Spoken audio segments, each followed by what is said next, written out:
This is Edih Rita A.O.R.E and welcome to all channels. I want you to subscribe, to like, to share.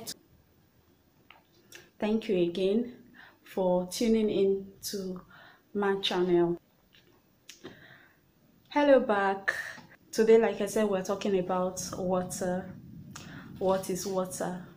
Water is an odorless, colorless, and tasteless liquid.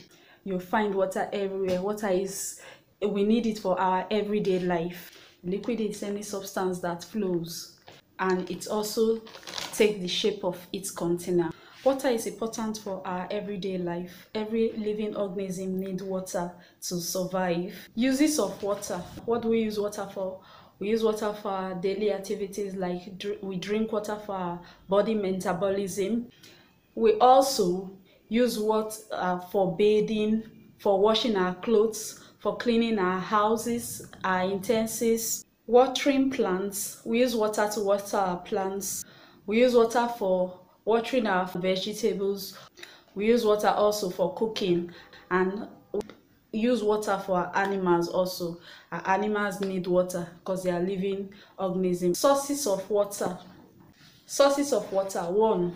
Snow melts and turns into water, and this water flows into our streams, our rivers, our ponds. 2. Rainwater is collected in our lakes and our ponds. The rain also that falls to fall on the ground, yeah, right? And this ground, some of this water sink down beneath the normal surface of the ground, and those water that are underground are referred to as underground water. How do we get underground water?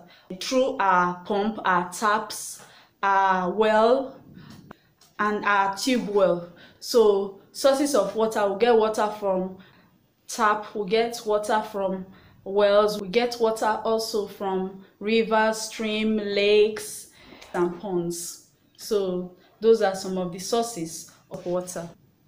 Next, we are going to be talking about objects that float and objects that sinks in water. There are some objects, when you look around you, there are some objects that float, there are some objects that sinks in water. So we want to talk about objects that float and objects that sinks in water. Only light objects float. Of such objects like some light wood, wooden toys, and the rest. We also have plastic objects. Plastic objects float as far as they are not filled with anything. It floats on water. We also have inflated balloons. Inflated balloon float on water. We have the feather, the dry leaves, and so on and so forth. So these things float because they are light. Then for heavy objects do not float, they sink in water. Why? Because they are heavy.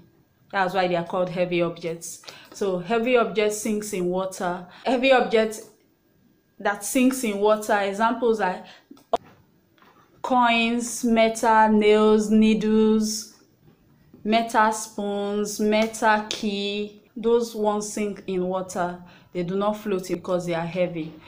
Then how to make objects that are heavy to float. There are ways of making objects that are heavy to float, and there are ways of making objects that are light to sink in water.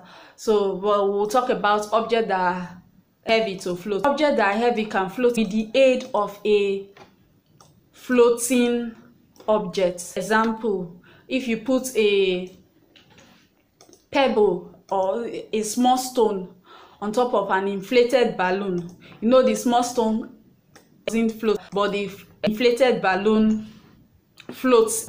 So if you combine those two, maybe you put them gently, you get a bowl of water, you put an inflated balloon on the water gently, and you put the pebble or the stone on top of it gently, the stone will not sink. The stone will not sink with the help of an inflated balloon. Another way that you see light object helping heavy object to float is children swimming with the help of an inflated tube.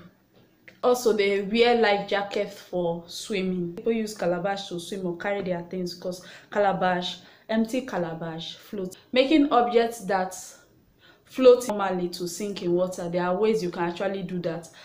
Some objects that float can be made to sink with the help of a heavy object. Example, tying a thread on a feather and a stone. By the time you drop it into a bowl of water, with the aid of the stone tied to the feather, it will make the feather sink. If you fill an inflated balloon with water or sand or anything except air, it will make the balloon to sink inside the water. Putting metal coin or any iron rod on top of a dry leaf can make the leaf to sink.